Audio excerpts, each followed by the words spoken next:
Good evening, ladies and gentlemen. It's 6:30 p.m. Let me call to order the meeting of the Merrimack Planning Board for Tuesday, March 7th, 2023. Please join me in the Pledge of Allegiance. Pledge allegiance to the flag of the United States of America and to the republic for which it stands, one nation, under God, indivisible, with liberty and justice for all. Thank you. Let me remind everyone who will address the board tonight to make sure the microphone's turned on. The green light on it is very bright, so the folks at home can hear us and the minutes can be prepared from the record. Our next planning board meeting after tonight is currently scheduled for March 21st, 2023 at 6:30 p.m. in this Matthew Thornton room. Let's see, who do we have present that's alternate? Nelson, we need to appoint you into a voting position for, let's see, Neil's a full-time member and he's not here, correct? Okay, so all five of us are in a voting position tonight. Let's see. There are no other items for announcements that I have at this time. Robert, do you have a planning and zoning administrator's report? I have nothing tonight, Mr. Chair. Board members, do you have anything for the staff? No? Nope. Thank you very much then. Item 3 on our agenda is the consideration of our consent agenda. What is the will of the board? I make a motion to approve the consent agenda. Is there a second? Second. I have a question. Okay. Only thing you can do with a question is remove the item from the consent agenda. If you want to do that, just which item do you want to remove? Well, I had a question on, let me explain the problem and you Okay. tell me as our legal advisor. Okay. I voted against one of these, approving one of these items that's on here. Okay. Okay? And now it's coming back. Can I guess I'm sure I could approve the consent agenda, but is that a legitimate thing to do since I voted against the original? It would not be inconsistent to approve an extension of their time to meet conditions just because you voted against the application itself. But if you would like to vote no on it, we can pull these items off the consent agenda and vote 4-1 if you like. I just wanted a clarification from you. I won't hold the whole thing up. Yeah, it doesn't reverse or affect your prior decision to approve an extension of their conditions of approval. Okay. In that case, I'll second Lynn's motion. Okay, second Lynn's motion to adopt the consent agenda. All in favor, say aye. Aye. Any opposed? Any abstaining? 5-0-0 for the consent agenda. Item 4 on our agenda is As Life Goes On LLC as the applicant and Gordon House Assisted Living Residents as the owners. Continued review for consideration of final approval for an amendment to a conditionally approved site plan to raise and rebuild a portion of the existing building to convert it to a 24-bed assisted living facility. The parcel is located at 585 Daniel Webster Highway in the C1 Limited Commercial, R4 Residential, Aquifer Conservation, and Elderly Housing Overlay Districts, Tax Map 61, Lot 46, Case Planning Board 2020-27. The item is continued from our December 6th, January 3rd, and February 7th Planning Board meetings. I'm sorry, that's December 6th of 22, January 3rd, and February 7th of 2023. Robert, is there anything that we need to know before we hear from the applicant? Just by way of quick summary, this applicant was last before the board on January 3rd, and the board had a number of questions and comments that they had made about the plans. And also as a reminder, this project was originally conditionally approved back, I think, late 2020. Applicant is coming back before the board because they've run into some structural deficiencies with part of the building, which is why we're coming back with amended site plan to show new construction for that portion. So last time around, as I was saying, the board had a number of questions and comments for the applicant, a number of concerns. And the applicant's coming back tonight primarily to show the more complete building renderings that the board had asked for, but also, I believe, to discuss some of the points that the board had raised at the last meeting. Okay. Please introduce yourself for the record and tell us where we're at. Sure. Good evening, Mr. Chairman, members of the board. For the record, my name is Chad Brannon. I'm a civil engineer with Fieldstone Land Consultants. With me tonight is Carrie Owen with North Point Construction Management, and together we'll be representing this project and As Life Goes On LLC with their site plan application to, amended site plan application to redevelop tax map parcel 61-46. As was stated by Mr. Price, we are before you tonight to share some additional details on the building, which I know the board has expressed some, some great interest in. So we're happy to, to be able to share that. Carrie and her team have been working really hard to pull some schematics together and some architectural renderings for us to share this evening. But I also wanted to just take a step back and talk about a number of items that were discussed at the last meeting, and hopefully, get us to a point where the board may be comfortable considering a conditional approval tonight. This project was, as Mr. Price stated, approved back on December 1st in 2020, quite some time ago.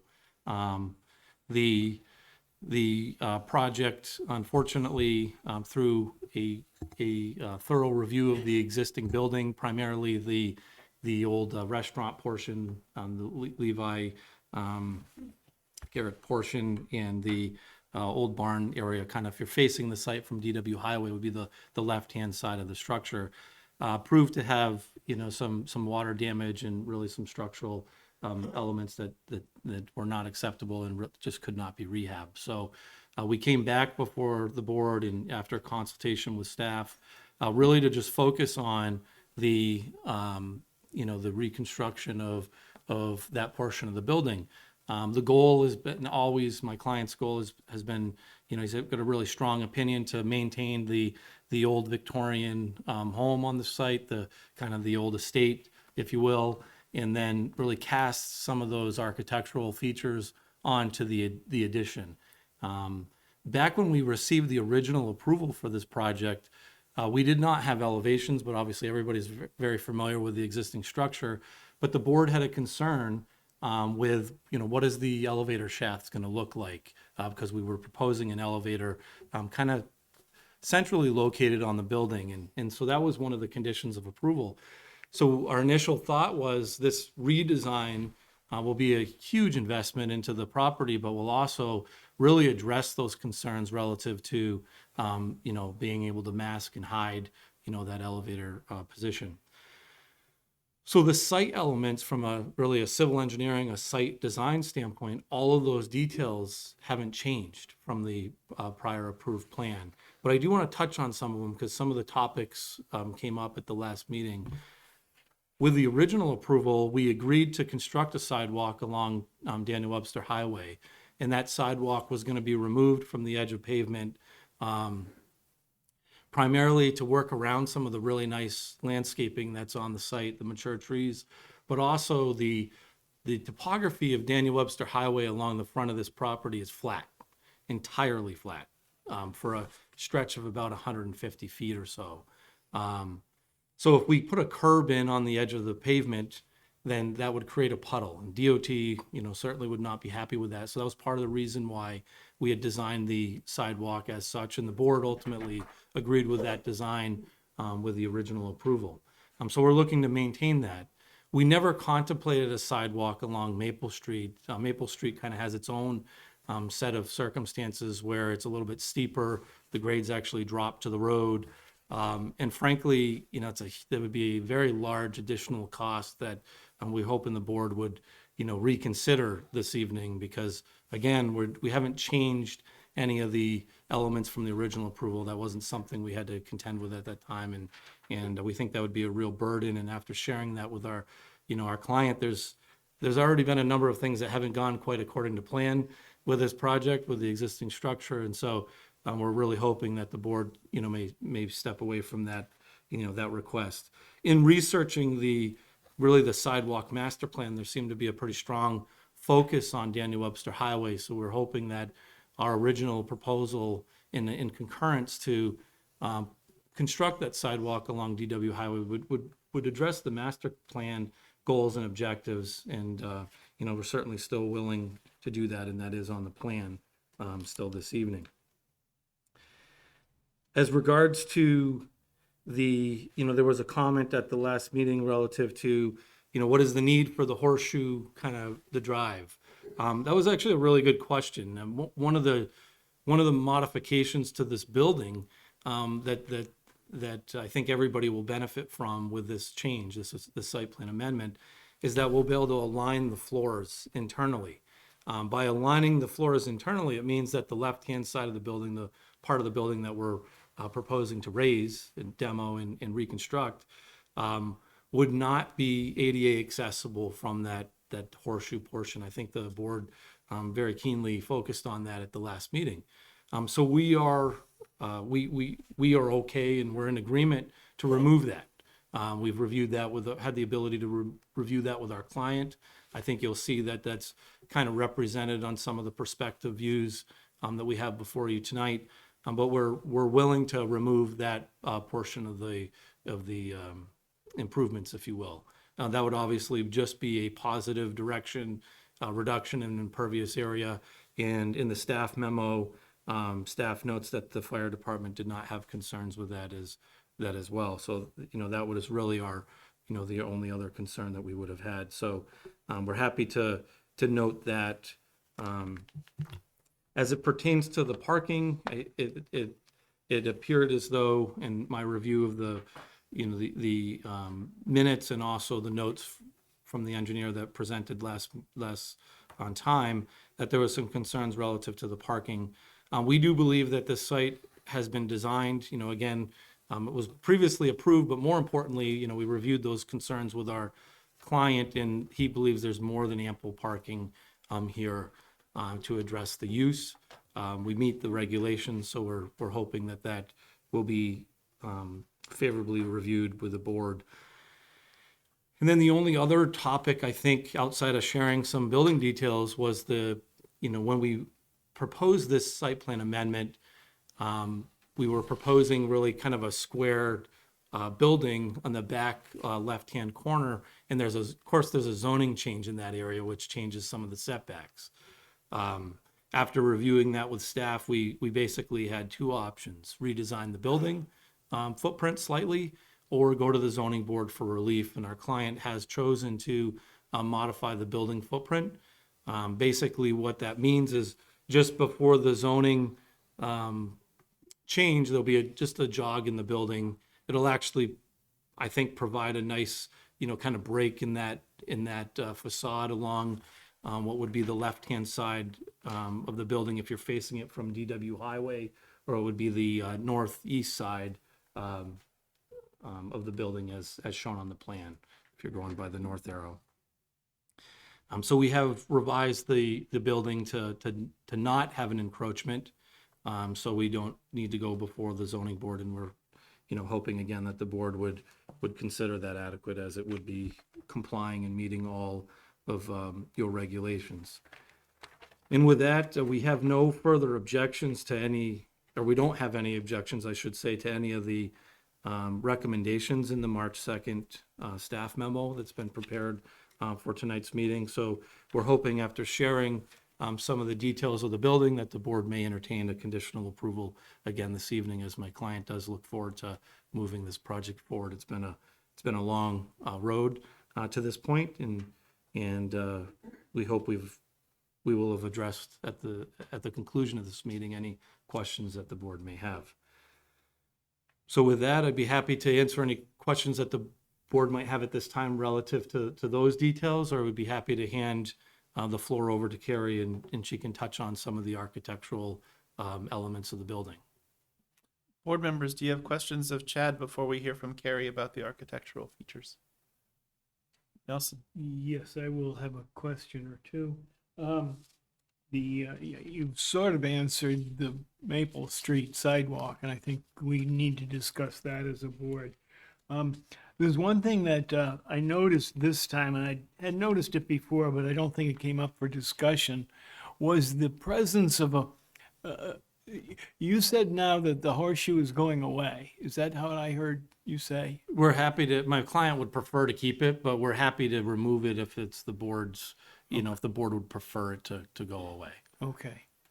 Okay, I wasn't clear when you got done what you were proposing. The other thing is there's a couple of signs that have made their way all the way to the final site plan here in that horseshoe. One of them is for a day spa sign, and the other is a for sale sign. And both of these, I don't think we talked about, but I don't think they want to be part of this site plan. They certainly don't show in your architectural renderings, but can you tell us about those? Sure. So there would be a new project sign for, for this site, but that would be handled under a separate permit, with submission with the town. So we're not suggesting that either of those signs, certainly the day spa sign is, not going to stay. We're not proposing that activity on the site. Whether a new sign is proposed in that location to replace that sign is, would be handled under a separate application. Then I think it should not show on the plan that we're approving tonight. Or That's all. say to be removed or something. You can say to be, yeah. Sure. But it shows as if it's part of it. There's two of those, you've got two signs. One's a for sale sign and the other is a, Illusions Day Spa. yeah. And then there's another, the Illusions Day Spa. And then there's one for this site. Right on the corner of Maple Street, there's a sign. And so they should not show on this plan, is what I'm saying. Sure. I think they show on the existing conditions plan. Is that what you're talking about? No, I'm talking about the final plan. The plan that I'm looking at is landscaping plans, page 7 of 12. Plans, page 7 of 12. They're on page 5 as well. And on several of the, If they showed as being an existing pylon sign or something or whatever, that might change to a new whatever, I think that'd be fine. But Yeah, we're happy to remove them or to note them to be removed or updated with a new sign. It's not, the intention is not to keep them. Certainly, okay, that that will should be made updated. clear on the plan. That's all I'm saying. other comments or questions? Or Nelson, is that all your questions? I think that takes care of me for the moment. Okay. So I agree with Nelson that we'll have a talk about what the board thinks of the sidewalk on Maple Street, and whether there's enough parking. I wasn't here when the discussion occurred at the last meeting about the horseshoe driveway. And unless there's some allegation that the horseshoe driveway doesn't comply with our regulations, I don't think that the board should weigh in on it. If it's the applicant's desire to have it and it doesn't violate our regulations, the board shouldn't be weighing in on whether it's needed or not. Lynn? Regardless of what happens with the horseshoe, there is an existing driveway that comes from that horseshoe and goes around to the left of that building and down back. That appears to be going away. Correct. Okay. Yeah, on the plan that looks like just one parking space where There's a that, stub there, yeah. yeah, maybe it's one parking You space. got like a turnaround there if you need It's to, a but turnaround, it's gone. Yep. Okay, thank you. I think, asking the applicant why a thing on their plan is needed or whatever is perfectly normal discourse for the board, but deciding whether they can have it or not based on whether we think it's needed isn't the planning board approach. So I can provide some context there because I was at that meeting. I took it as just kind of a general, hey, you have an entrance in the back, possibly. Is that going to work for, like, we were talking, I think, being able to get like a stretcher out and to an ambulance. It was more of a comment than anything. So I don't think we meant for you to Necessarily wish strike to it or Tell the keep it. applicant they Yeah, have to get yeah. rid of it. Is that what everybody's impression was or Well, different? I just want to disagree with one of your points, and that is, I think we do have the right to talk about entrances onto Route 3 and numbers of driveways and so on, which this does affect. Yeah.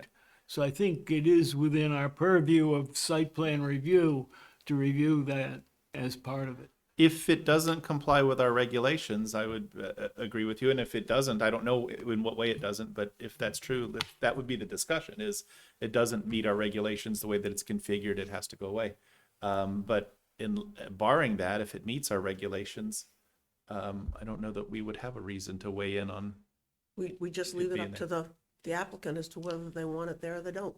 Yeah, the way, I mean, the same as we wouldn't weigh in on any other feature in their plan as long as it complied with the regulations. Driveways onto Route 3 I think, are within our purview, but I didn't argue that they're not within our purview. It's within our purview to examine whether they meet our regulations. If they do meet the regulations, that should be the end of our inquiry. And I will say, Mr. Chairman, if you don't mind me contributing to that dialogue a little bit, this project as a whole reduces curb cuts pretty significantly. We go from 3 down to 1 on Maple Street, and then we go from 3 down to 2 on DW Highway, I believe. So that was something that was discussed in, some detail with the original approval, and I think at the time the board thought that was reasonable. The maintaining the loop road, I think, is almost more maintaining that visual and that kind of the history of the site, as well as having an option for a drop off there, and that the desire of my client is to maintain that. But I've come tonight. It was my understanding that was a topic of discussion. Willing to offer to remove it if it was an issue, but we would prefer to keep it if possible. Chad. I wasn't weighing in on the choice or desirability of it at all. I'm always trying to make sure our board stays when we're regulating in the area where it's got a foundation to, which is, does a thing meet our regulations? Anyway, Carrie, you want to kind of take over? I serve on several boards with Gary Thomas, and so tell him I said hello. By the way, it certainly doesn't create a conflict that I serve on some boards with him and would hear your presentation, but I just wanted to mention that. Sure. No pressure. No pressure. Yeah, that'd be great. Thank you, Chad. Do you mind if I hand out 11 by 17s, Mr. Chairman? Yeah, please do. Good evening, Mr. Karen, Chair. make sure your mic is close to you. Sure. Good evening, Mr. Chairman, members of the board. For the record, my name is Carrie Owen of North Point Construction, located in Hudson, New Hampshire. As Chad eloquently described on this project, we are the architectural designers and the design builders on the project as well when this hopefully moves forward. So we're bringing in further, obviously, exterior renderings and exterior 2D elevations to show kind of how this building is being proposed. The architectural design intent is to restore the original look of a New England barn and try to tie in seamlessly to the historic vernacular of the original home by introducing similar details and materials. So looking at the original home, what we'd like to do is restore as much of the original wood clapboard siding and repaint, same with the wood shingles that are at the gable end. And we'd like to introduce those similar details onto the barn on the left side of the elevation by incorporating using vinyl materials with vinyl clapboard siding, similar lap material to tie into the original home. Again, with a vinyl shake at the gable end, and we're showing an eyebrow with what would be asphalt shingles on the top edge, again, to tie into the original home, bringing in those similar elements.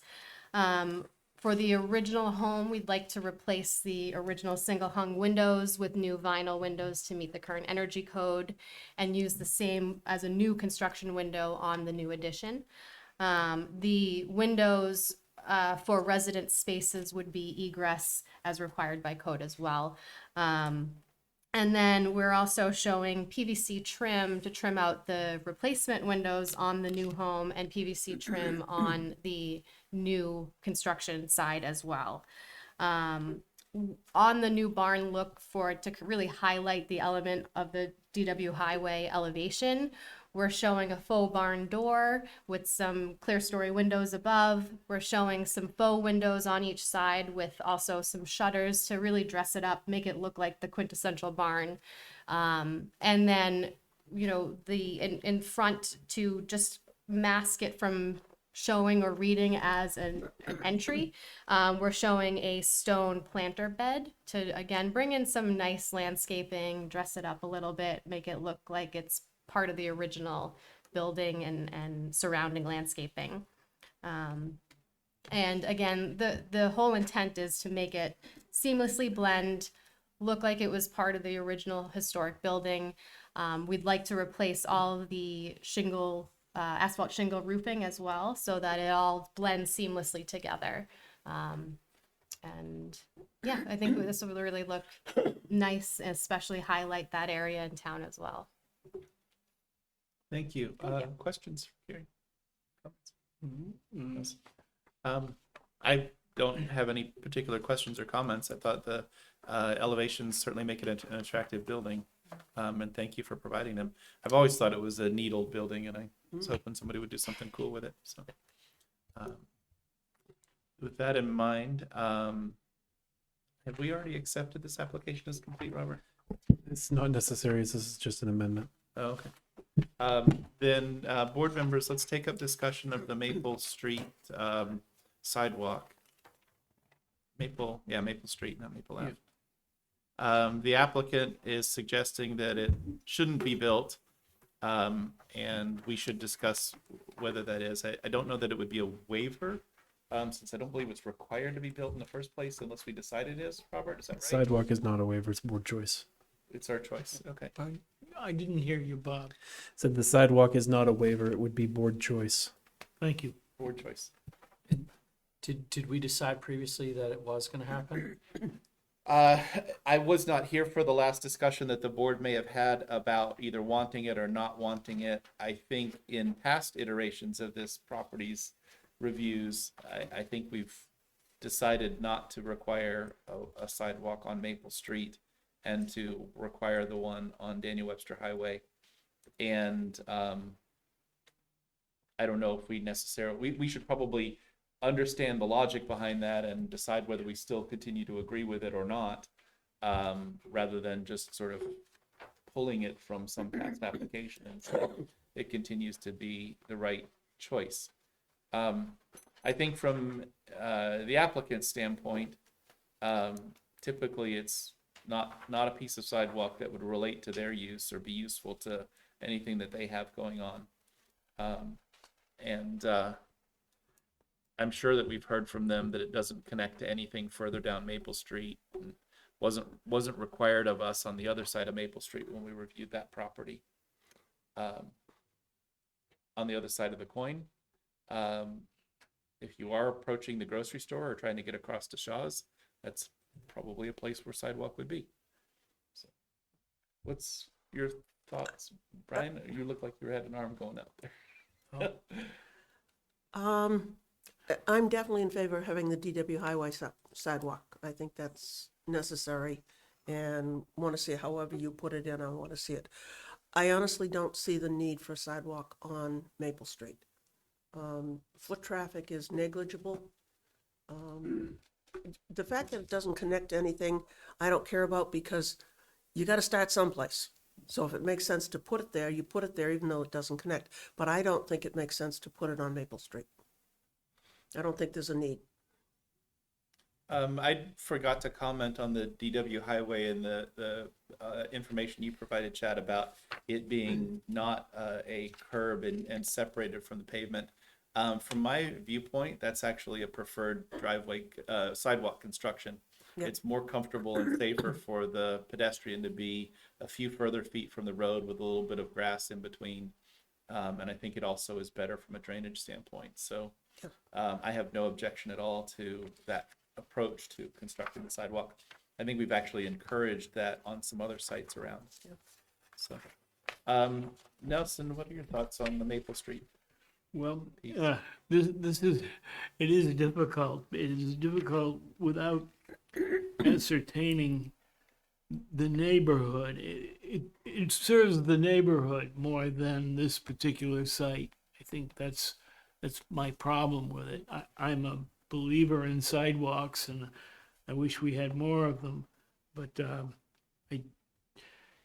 I can't find a nexus to this site requiring it. It's a gray area to me that this site improvement in some way necessitates or Warrants it. Yeah. warrants it, yeah. Yeah, I don't know how big the neighborhood is or how many people are down that way. I know typically in a neighborhood street, when you get a little bit further from DW Highway, people have a comfort level walking on the edge of the road because it's a neighborhood and it's slower traffic and Yeah. all of that. But Jamie, do you have any thoughts? Yeah, I agree with the sidewalk on Daniel Webster Highway, but I don't think on the Maple Street, in my opinion, that's something that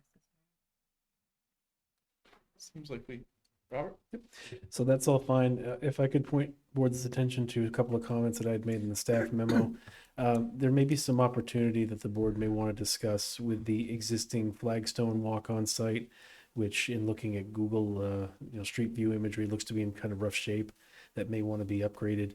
And there's a proposed sidewalk again along the parking lot that does not connect to the sidewalk on Daniel Webster Highway. Perhaps the board wants to talk to the applicant about maybe connecting those.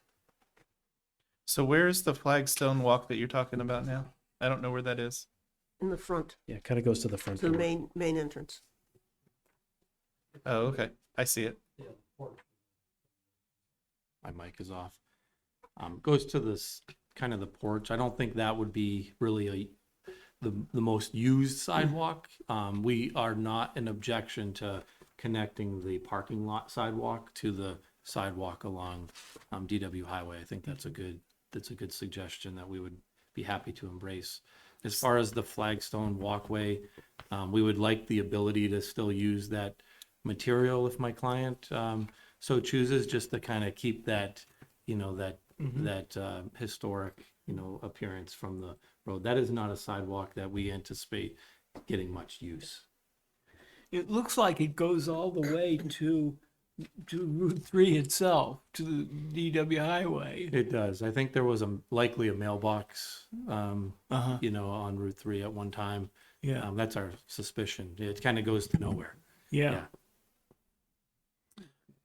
With respect to the flagstone piece and it being in some kind of disrepair, what does that mean? Is it sort of broken apart, or is it just unlevel, or?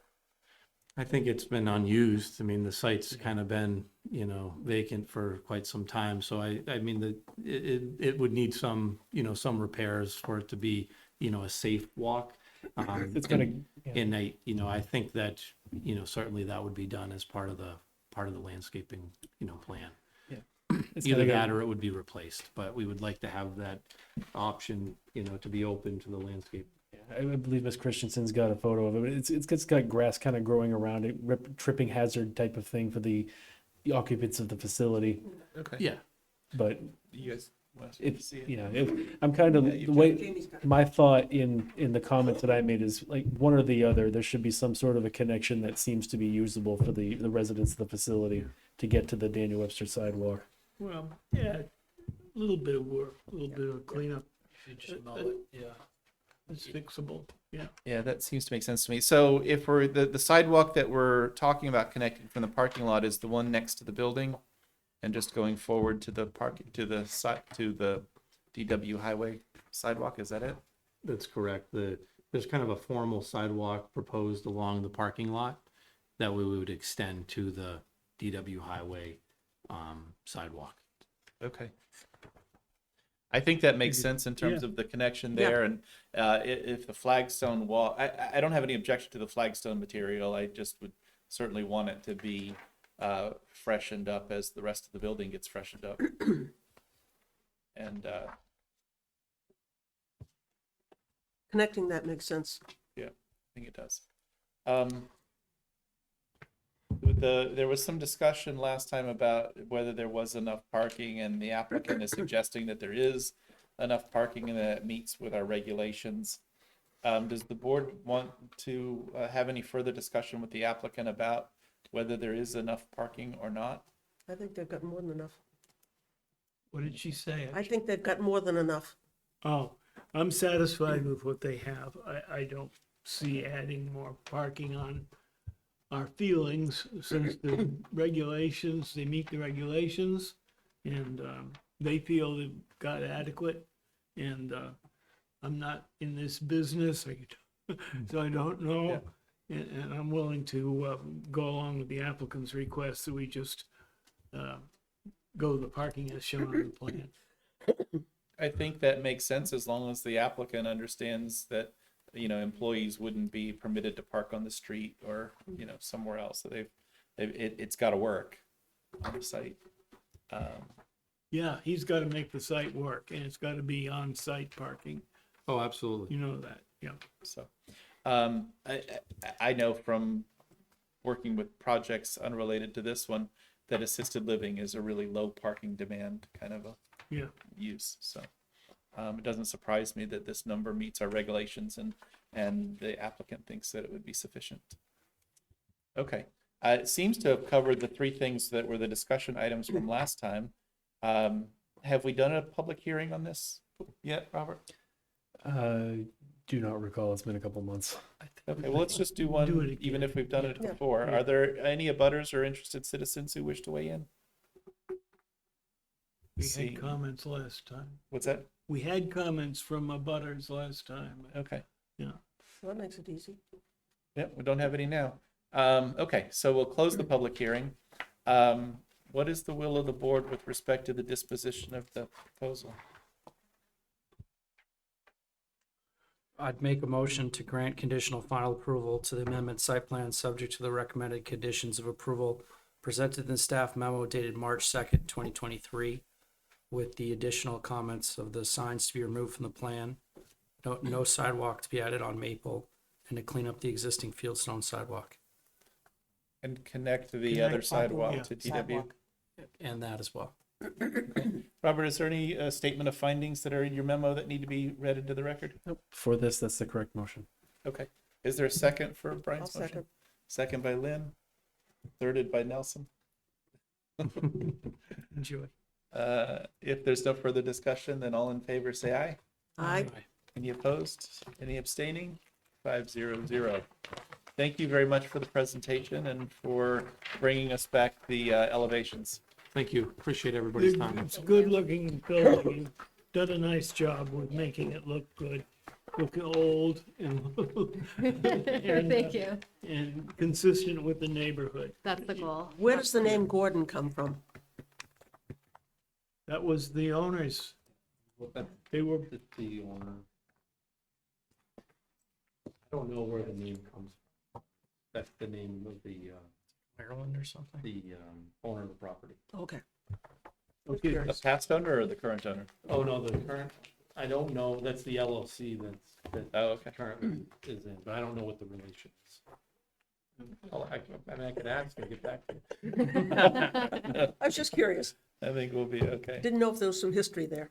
I'm sure there is. Sorry, I can't share. Okay. Item 5 on our agenda is Merrimack Parcel A LLC as the applicant and Merrimack Parcel A LLC and Slate Merrimack Acquisition LLC as the owners.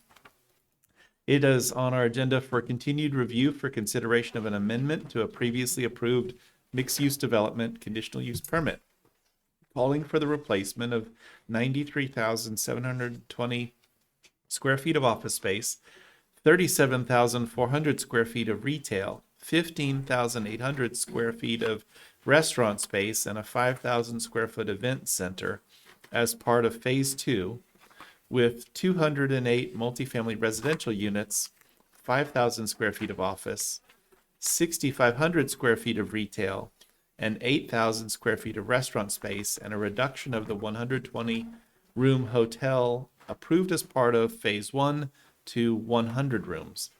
The parcels are located at 1, 2, 3, and 4 Lexington Court in the I-2 Industrial and Aquifer Conservation Districts and Wellhead Protection Area. It's tax map 3C, lots 191-2U1 and 2U4.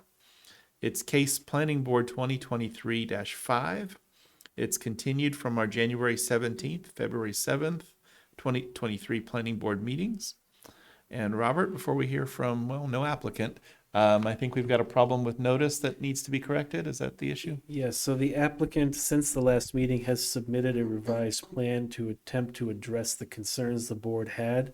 However, in doing that, it resulted in lesser residential units, more hotel rooms, some additional non-residential development square footage.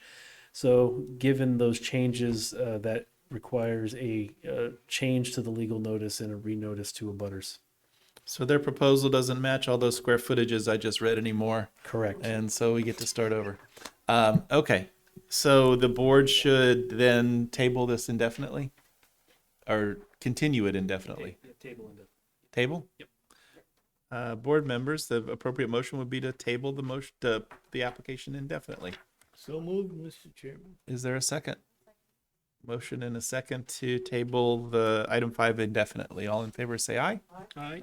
Any opposed? Any abstaining? 500. Thank you very much. Item 6 on our agenda is Mast Road LLC as the applicant and owner. Review for consideration of a waiver of full site plan review to permit a contractor's yard. The parcel is located at Crow's Nest Circle, tax map 2D, lot 21-2, case Planning Board 2023-9. Robert, is there anything that we need to know before we hear from the applicant? Sure. So just real quick, this parcel is on the Crow's Nest Circle. It's immediately to the west of the site that was approved, I believe, over summer/fall for a 300,000 plus square foot warehouse. This parcel is proposed for a small contractor's yard, but roughly 2 acres of land would be cleared for storage of earth materials and equipment. The applicant is here tonight to talk about that. In the staff memo, we had requested that the board continue the hearing until they could provide a minor traffic analysis to show what we would be looking at going from no development to some development. The applicant has since provided that. So, and staff has no concerns. I don't know if I don't believe it's in your packet, but we do have it, and I think the applicant may be able to speak to it. But staff has no concerns with a proposed conditional approval at this point. We have all the information that we feel we need if the board is comfortable doing so. Thank you, Robert. All right. When you are ready, please introduce the project. I'll introduce yourself for the record, and then introduce the project. Well, good evening, Mr. Chair, members of the board. For the record, my name is Tom Zajac. I'm a civil engineer with Hayner Swanson, 3 Congress Street in Nashua. Here tonight representing Mr. Jeff Lynch and the applicant Mast Road LLC. Jeff is with us here tonight. As was just read into the record, we're seeking a waiver of full site plan for use of the property as a contractor's yard located on Mast Road in the southeasterly part of town. I have an extremely brief presentation, after which we'd be happy to answer any questions that you have. Up on the screen shows the site plan for the property. Map 2D, lot 21-2. It's a 16-acre lot, frontage along the recently constructed Crow's Nest Circle off of Mast Road, currently undeveloped and zoned as I-1 industrial. This lot is abutted by Mast Road to the south. Proposed industrial development to the west or planned north, town land to the east, and a portion of the Anheuser-Busch facility to the north of the site. Wetlands make up roughly half the site on the easterly side. Topography, the site is generally flat with a gentle slope towards the wetlands on site. Soils are generally sandy. It's being proposed to use the property as a contractor's yard, which is an allowed use in the I-1 zoning district. Our client intends to build a gravel drive off of the cul-de-sac and to create roughly a 2-acre laydown area that he will use to stockpile, recycle, compost, process, and screen earth materials on site. The submitted plan reflects the driveway location, the stockpile equipment area, temporary storage bins of various earth materials, We're also representing go to the second plan here, which is just zoomed in. What's really a cutoff retention swale along the wetlands that's going to serve to capture and store and recharge any runoff produced by the 2-acre pad. We're also showing silt sock perimeter controls, erosion control barriers along that entire west side of the site. The remaining 14 acres will remain in its current condition. The property will not be used for commercial sales, only intended to support Mr. Lynch's site and landscape contracting company. As Mr. Price alluded to, we did prepare a stormwater study for this project, as well as a traffic memo, which were both submitted for the file. The traffic memo came in towards the end as it appeared on the staff report. I can speak to that very quickly. It's from Stephen Pernaugh, traffic consultant. Essentially says the proposed use will include 20 trips in and 20 trips out per day onto the site, and given the volumes and capacities along Daniel Webster Highway, is not anticipated to have a measurable impact on traffic along Daniel Webster Highway or along Mass Road. Again, that was from Stephen Pernaugh, dated March 3rd, 2023, and that was provided to staff. I do have a copy with me here tonight if anybody would like to see that. Mr. Chair, as part of this application, as I mentioned, we're requesting a waiver of full site plan under section 7.04 of the Merrimack Site Plan Regulations, which speaks to hardship and spirit of intent. So as it relates to hardship, our client's position is that given the minor use of this property, both in terms of size and scale, that a full site plan process would add significant time and costs to what we feel is a straightforward request. Moreover, this particular use does not preclude any future commercial or industrial development on the property.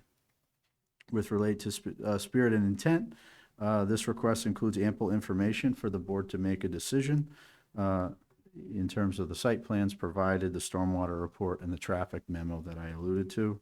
The use as a contractor's yard is allowed in the I-1 zone. Additional studies and plans provide no real benefit to the public, and granting this request will not harm any public or private rights. So in summary, Mr. Chair, we're proposing an allowed use on a small part of this 16-acre industrial zone land, and we feel it won't have any impact to abutting properties or the adjacent roadways. So that concludes my formal presentation. Be happy to answer any questions. Thank you, Tom. I have some questions about the application in general, but not as it relates to waiver of full site plan review or whether the application is complete, which is what we're tackling right now. Board members, do you have questions that relate to whether the application is complete or whether you would waive full site plan review? Nelson? I'm not sure it's complete. I'm looking for some things that, Okay, what are you looking for? first thing I was looking for was the floodplain. The flood zone for the Merrimack River. Is any or all of this property in that floodplain?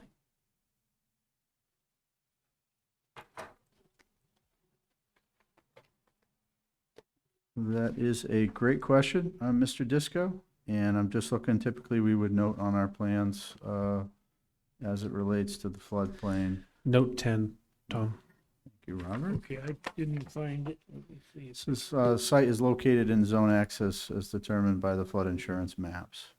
So it would not be located in the 100-year floodplain. None of this site is in the 100-year.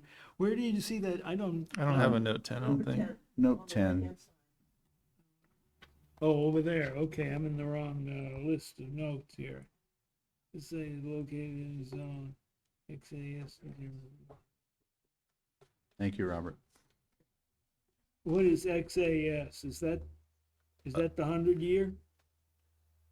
It's X as determined, but zone X, I don't know what it means, but it's Zone X is not. X AS is is not part of the nothing. designation. That's the next word. Oh, okay. I Zone believe X. shaded X or X shaded, I believe is the 500 year, equivalent to the 500 year. And then zone A or AE or others would be 100-year floodplain. and- That's what I was and so- looking for. And so on, yeah. Is there any Zone A No, on this property? No. Does it say that? Yeah. It just represents that the property in its entirety is zone X. Yeah. So it would not be in the floodplain. Okay. And the map that's he's referencing is the last page of the staff memo. Pardon? Last page of the staff memo. Uh-huh. You see the AE ends well before the sewage plant. Okay. I didn't look over there. Thank you. Okay. Well, thank you for that, Brian. That helps. Do we have a boundary survey of this property? We did not do a full boundary survey of the property. That would be part of the waiver of full site plan. I think one of the reasons on the boundary level, it just reminded me of when this property was subdivided into the two lots. The monuments on the western edge of the property line are in wetlands, and I think that we actually provided relief from setting those monuments because they're in wetlands, and they would be in some way either difficult or impossible to place. This was a client of mine at the time. I was on the other side of the table, so that's why I remember this. So we're representing the right-of-ways of Mass Road, Crow's Nest Circle, as well as the property lines per the plan reference, which is that subdivision plan which set this up. And Okay, so that has been surveyed then. correct. Not by our office, not as part of this application. But it's on record. Do we have it in the town files? Yes, we do. Robert? Yep. Okay. There's no buildings on the site, is that correct? Correct. Yeah. And what are the soil types in here? I didn't, I was confused by these little shadowy, are those wet or wetter or, there's a lot of what you're showing us on the site plan. This is the only plan we have. Yep. There's little circles, little areas in there. What are those representing? So that's part of the, we did do some aerial mapping, and that would show the tree line, the little clumps of tree line at that time of aerial survey. I'm assuming you're referencing on the northerly portion, This is all I have. the northerly portion of the site. Is that what It's you're kind of all referencing? over the site, the little light gray areas, Yeah. light gray lines. Yeah, it's a tree line. Wow. And there are some gravel paths or cart roads from previous development, I shouldn't say development, previous disturbance up through that area that extend to the adjacent parcels as well. Well, they actually go to adjacent parcels. Yes. Yeah. Well, they go wherever the dirt bike riders wanted them to go. It's not May- done by the owner of the parcel. Maybe. Okay. I think I'm satisfied.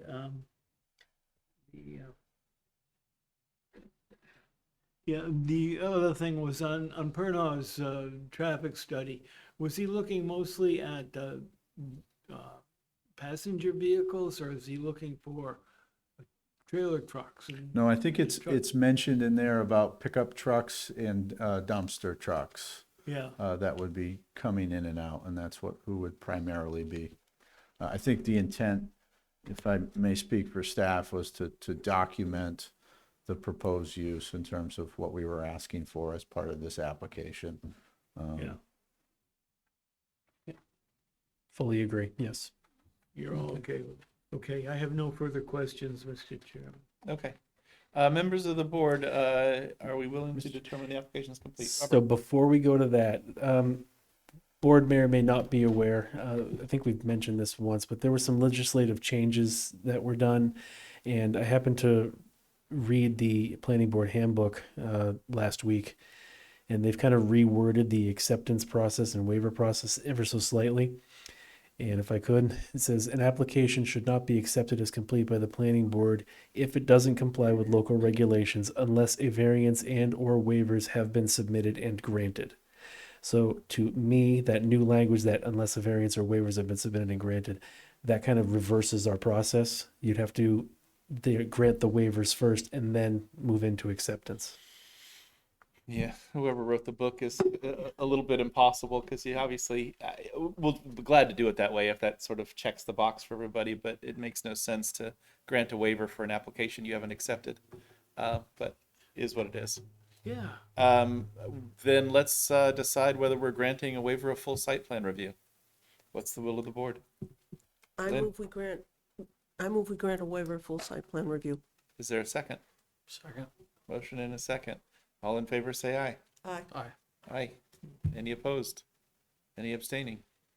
I guess that's unanimous for waiver of full site plan review. Now would we like to accept the application as complete?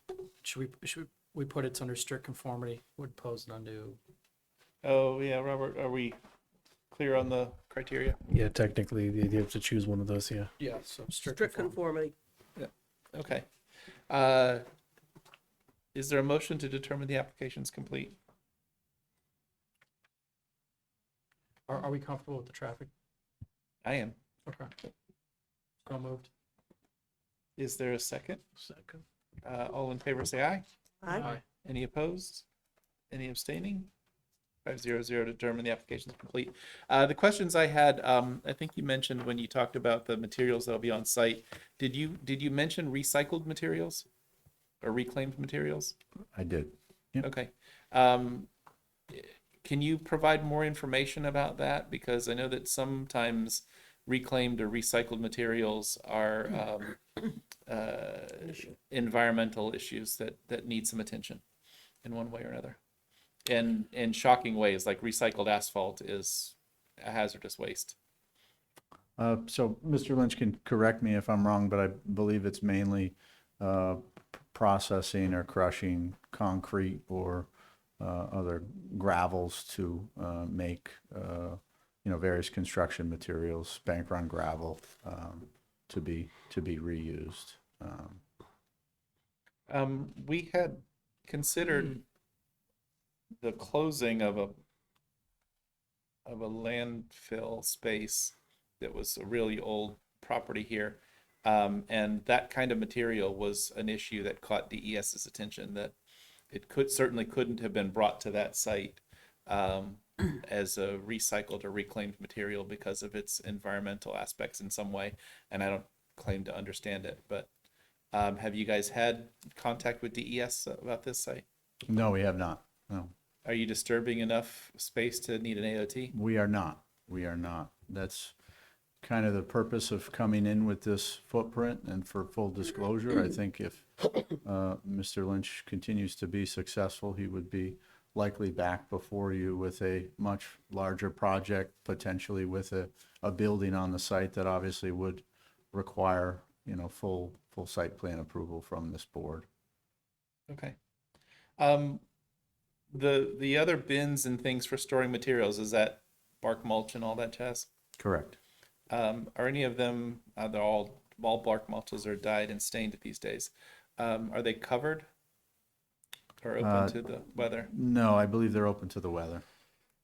I think we've also encountered that bizarre notion that bark mulch that you put in my yard and will be exposed to the weather when you do it is somehow an environmental issue when it's in a big pile in the yard, when it's stained with different colorants. And I don't really understand that issue either, but I remember it being something we've heard about in other applications. We should certainly discuss and understand whatever that might be. Salt storage.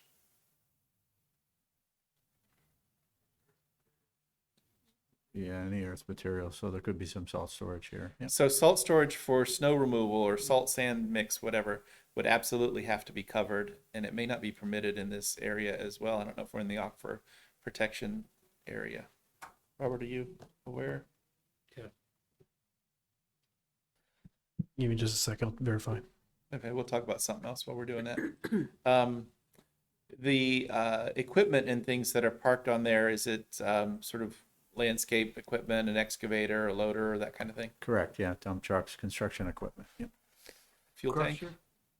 Oh, crusher too, but fuel tank first. No, I don't believe there's any provisions here for fueling.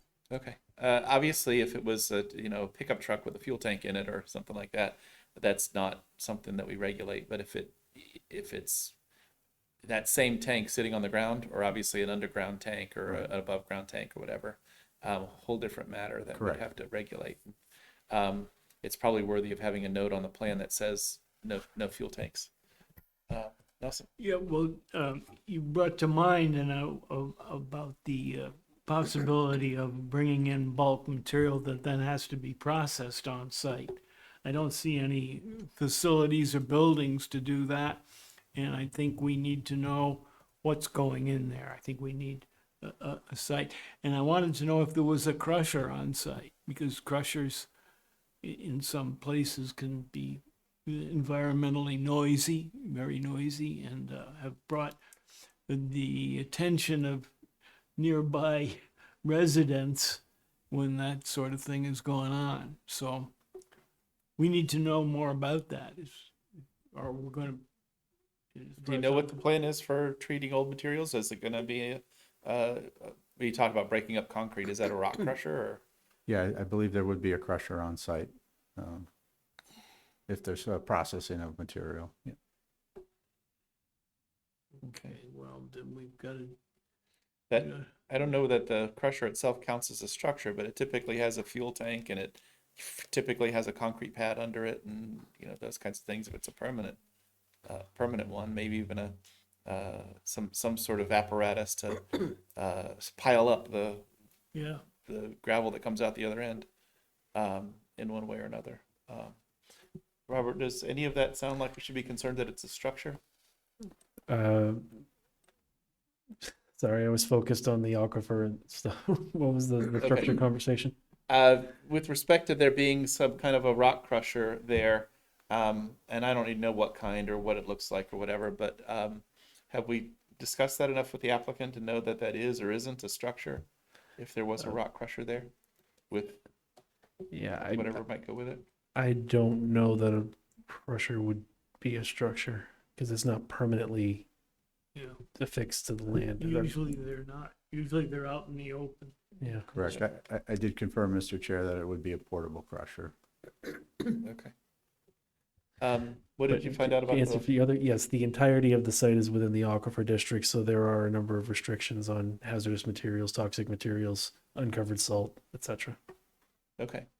That may rule out the ability to bring in recycled materials from another site. It's a bit beyond my knowledge, and I would suggest, I guess, that handling recycled earth materials would be either a DES permit or a letter from DES saying you don't need one.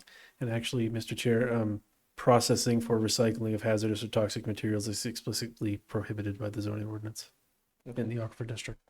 And perhaps those materials are not toxic or hazardous, but I always understood that they were, or that they required some kind of treatment. Nelson, do you have a question or comment? No, I'm all set on that right now. Thank you. The traffic doesn't bother me. The other parts of the use of this doesn't bother me. If we're not fueling up the equipment, we're not going to repair any equipment on site. Even oil changes and that sort of maintenance can't be done on site. Correct. Is there going to be any electric utility service to the site? No, I don't believe so.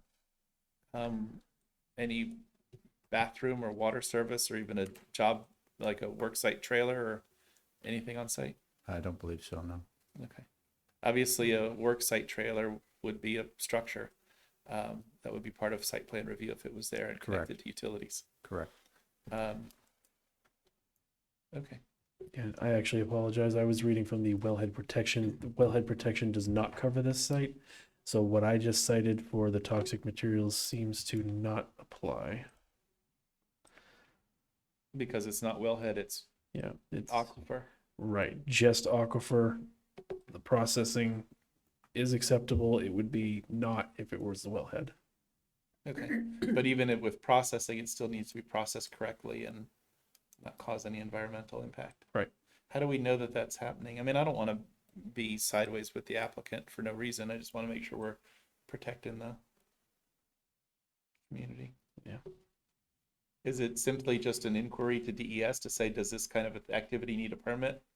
And if it does, they'd get one, and if they don't, then we're happy? Yeah, perhaps, because usually what I'm familiar with that type of stuff with would be a gravel excavation operation, which would require DES permitting. But in something like this, I just don't have familiarity with it.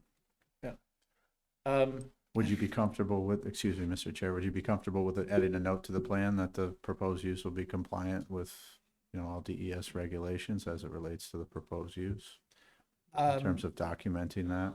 I think sort of some affirmative communication from DES that they're aware of what you're proposing and they don't believe it requires any permits.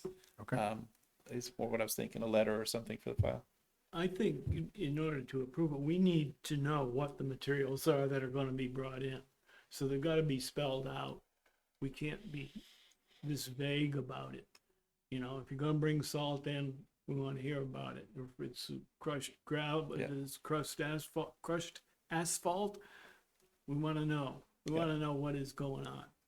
And I think we'd have to do that, to do our due diligence in approving a site like this. Okay. I think one of the issues that you'd run into with salt, especially if it's sand and salt for de-icing, it would have to be covered on any site. We wouldn't permit it to be left out in the open. And once you cover it, that's a structure. And you're into site plan review.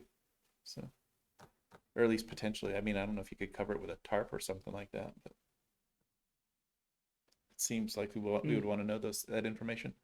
Lynn, did you have a comment or question? I thought you were working on one. Okay.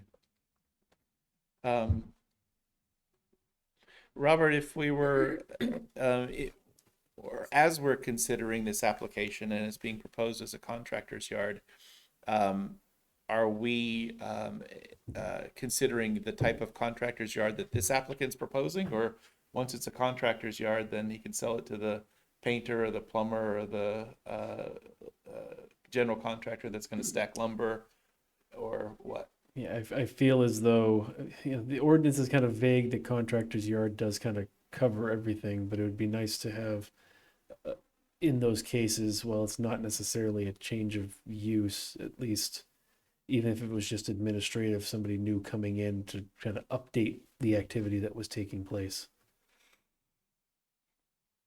I think we had actually had a property, I think on Railroad Ave, that was a landscape contractor's yard, and all of a sudden they had the trees that they were going to plant sort of being raised on the property, and then watered and fertilized, and all that, which again isn't such a critical issue. It's just wasn't consistent with what we thought was going on the property at the time, and caused new questions. Mm-hmm.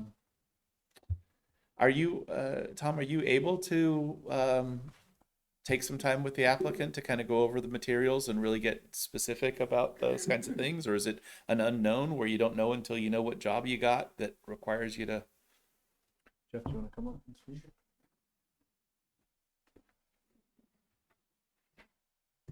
Hi, my name's Jeff Lynch. I'm the owner of the property, and we have a landscape and excavation company, and we do everything from site work, road work, to landscaping, to landscape maintenance and plowing, and et cetera. So we would use this property for any of the above related to those activities.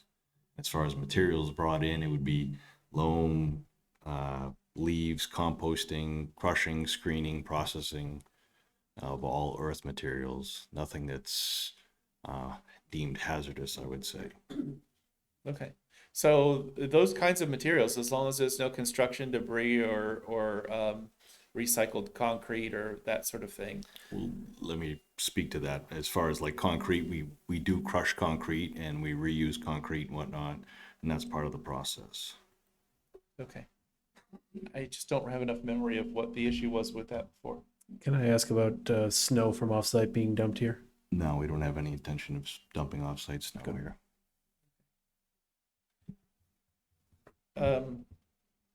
Comments or questions? Nelson, you feel like we need more information or more I think, specifics? yeah, I think we need to have it spelled out.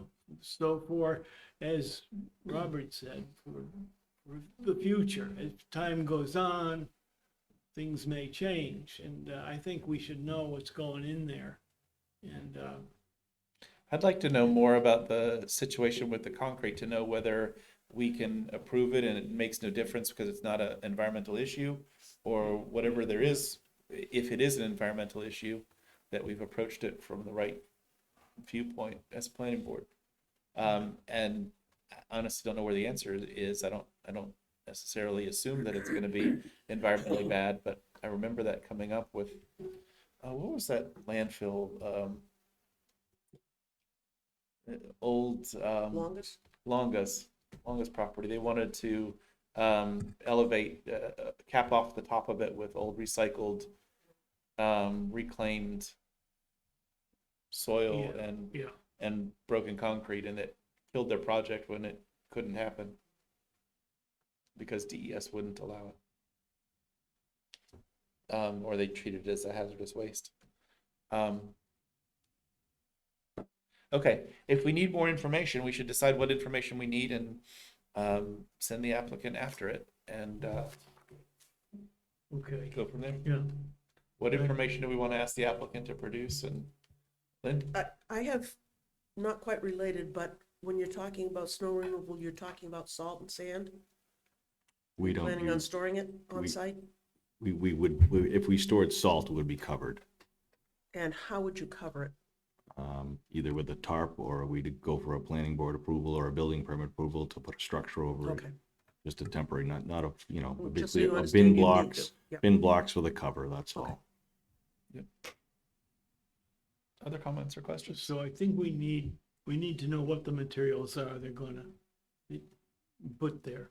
So I, The other thing that sort of evolved here was there's no building on the site.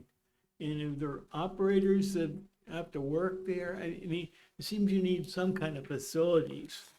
Or, the only facility we would have a portable bathroom on site. okay, that isn't mentioned here. I think we should know that.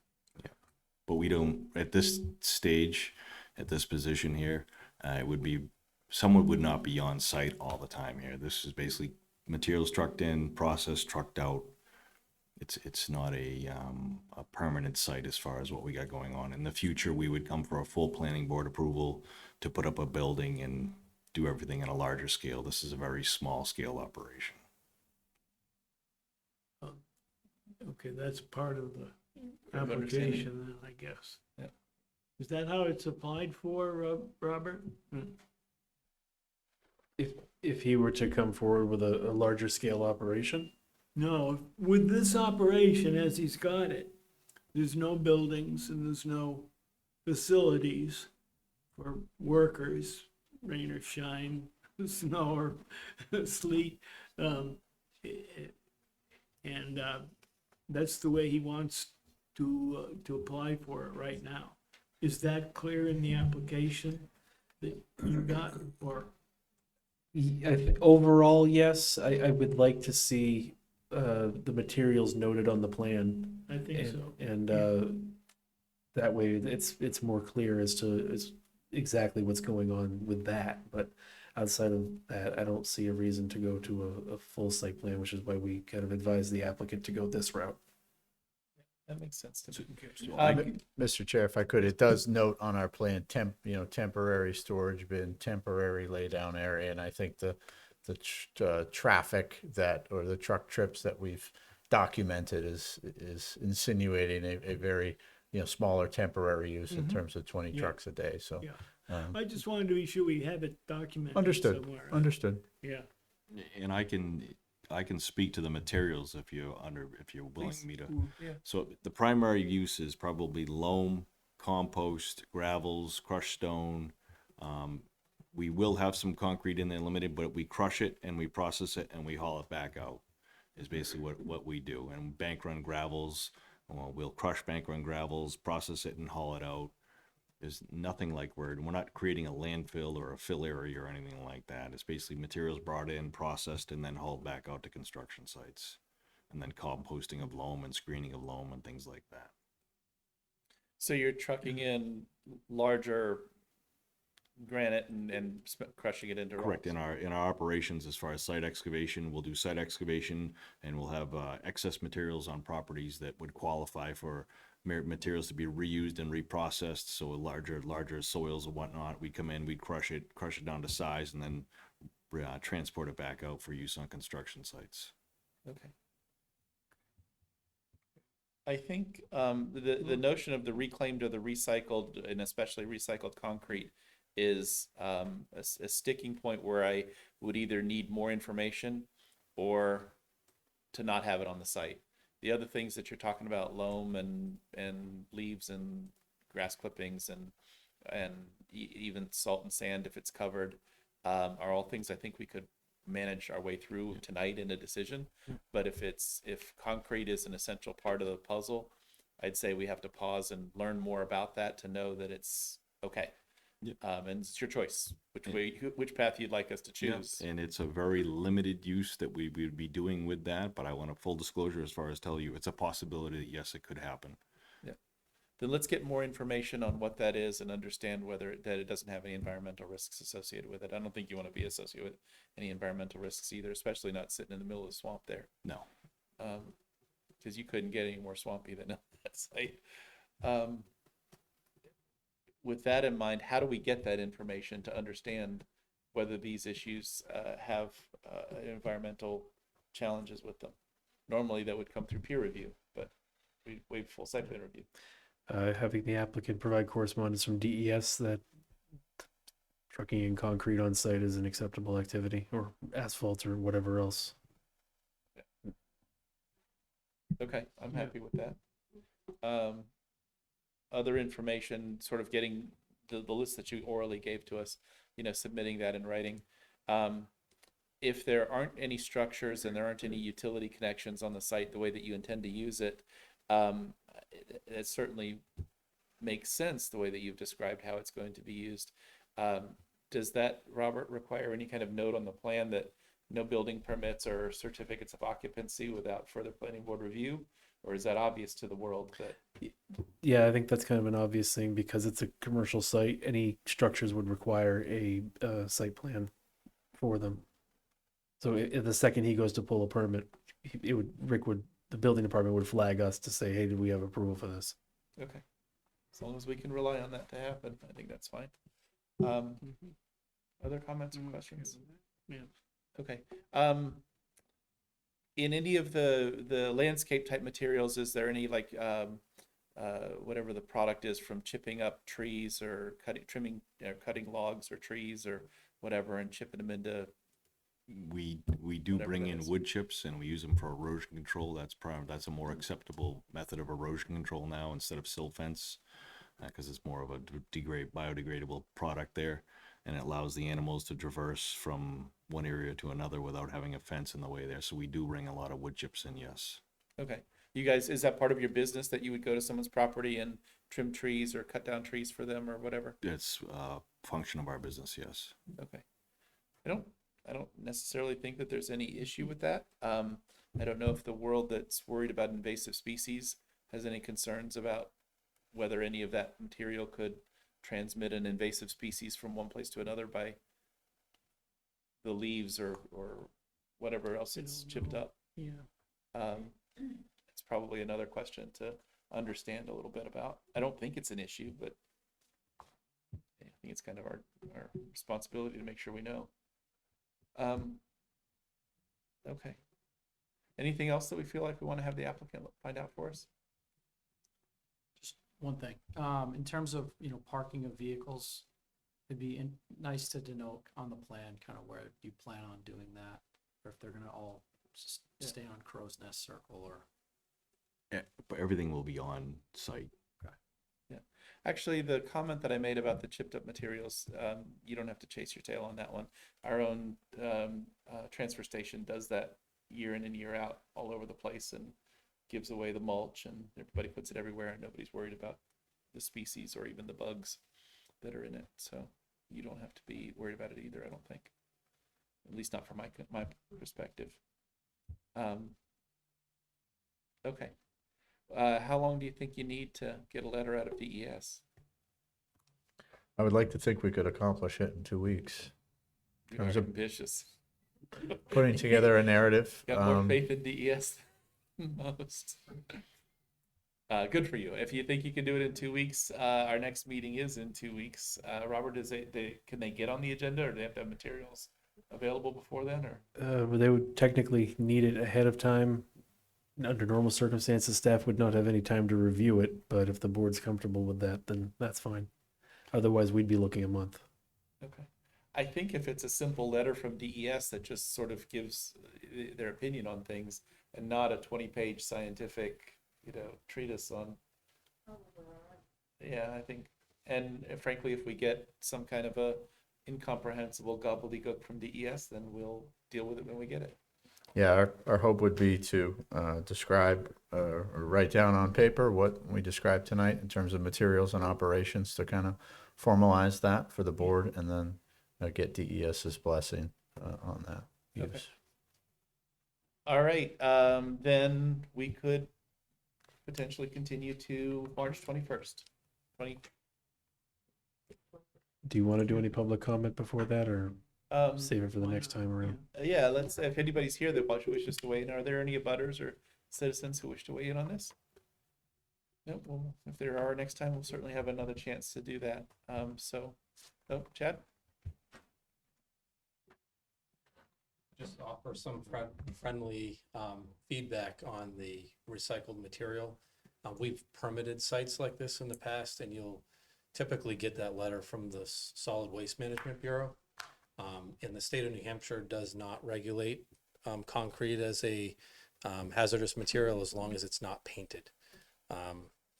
That's just information that we've received and obtained a letter for planning board, just like you guys are requesting. So it would be from the Solid Waste Management Bureau. Thank you, Chad, for weighing in and helping out with that. And we had probably said out loud recycled asphalt too, but I don't think you said that as part of your plan, right? And so no other construction debris other than straight unpainted concrete. Unpainted concrete, yes. Sounds like it'll be a letter that's achievable, and we'll certainly have all this all cleared up. Okay. Will someone consider making a motion to continue the matter for our March 21st meeting? Second? Moved by Brian, second by Lynn. Discussion, all in favor say aye. Aye. Any opposed? Any abstaining? 500. Thank you for the presentation. Apologies for putting you through the mill a little bit. There's just some things I don't understand about what you got going on, and I want to make sure we're doing the right thing. Understood. All right. Thank you very much. Thank you. Thank you. Thank you.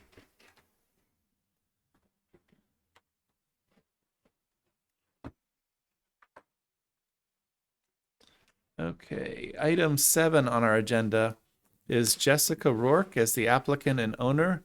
Review for consideration of a conditional use permit under section 2.02.1.A.2.F. That's ridiculous. Of the zoning ordinance to permit a family child care home as defined by the New Hampshire state requirements, home occupation. The parcel is located at 18 Old Kings Highway in the R1 Residential Bisoils District, Tax Map 3B, Lot 216, Case Planning Board 2023-10. Robert, is there anything that we need to know before we hear from the applicant? That's just a straightforward CUP for a family child care home. A couple of points in the applicant's application.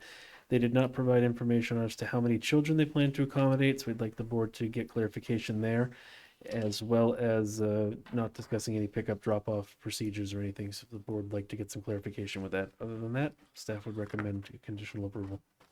Thank you, Robert.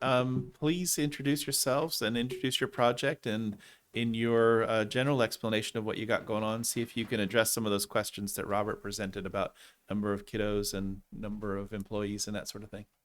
My name is Jessica Rourke, and this is my husband, Wesley Rourke. Jessica, pull that a lot closer to you and make sure Sorry. that bright light is on. It's on. It is on. I can hear it now. So definitely. Go start over. My name is Jessica Rourke, and this is my husband, Wesley Rourke. We're looking to do an at-home daycare in our home, and we're looking to do at most 3 children. I guess we have a driveway where it fits 1 car, so we're just expecting that they would just pull in, drop off at the house, and then leave. And they're coming at different times of the morning, so I don't know if there would be any issues, but they would just pull in behind the other and leave as they, as they go. Will you have any employees with 3 children? No, I will not. And I don't need to be licensed for that either. So I Okay. can have up to 3 children without being licensed, and I don't need any employees. So it would be just myself. Okay. What are the hours that you'll operate? I'm looking for 7 to 5. Okay. What age children are you thinking that you're gonna? Infant to 5 years old. Okay. Is there any school or educational component to what you're doing, or is it really just a daycare where you're helping? I mean, parents I out? have an elementary background, but I don't really need like an educational background for child education or anything like that. I think if I was licensed, I have to acquire credits and things like that. But for this, I don't need to. Okay. Are you going to provide meals or food for the kiddos? No, the parents will do that. So they'll bring stuff with them, and you'll Correct. have it They'll on bring site? lunches and snacks with them. Okay. Do you have the ability for the kids to refrigerate their lunch if they brought their? Yes, we have 2 heat it up and- refrigerators and freezers. Awesome. Taking care of all that. Any outdoor play structures or anything? So like we're that? actually working on that. We just purchased a swing set for out back, but we also have a little one here, so it's for him too. So Awesome.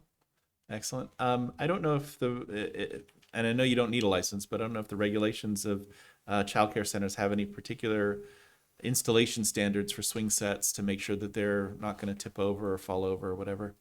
Just remember that as a kid, you can make the swing set's legs come off the ground. well, we are having it. I know what you're talking about. Yeah. We are having it.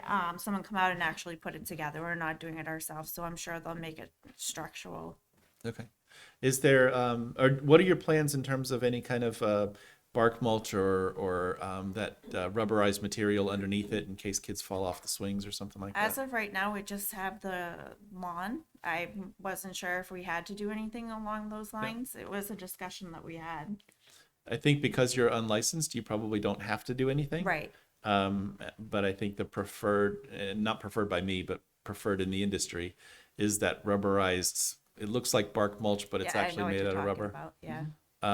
Is supposed to be the best of the best, and there's some standard for how deep and how much of it you put and whatever. And again, because you're not licensed, Right. none of that is sort of a standard you're held Yeah, to. I don't but- think it applies to us. Yep. Do you have a swimming pool on your property? I do, but we also have a fence being put up right now that's gonna stop the children from having any access to it, and it'll be locked. The gate will be locked on it. Okay. Would there ever be an occasion where you take the kids that have for your daycare swimming in the pool? No. Okay.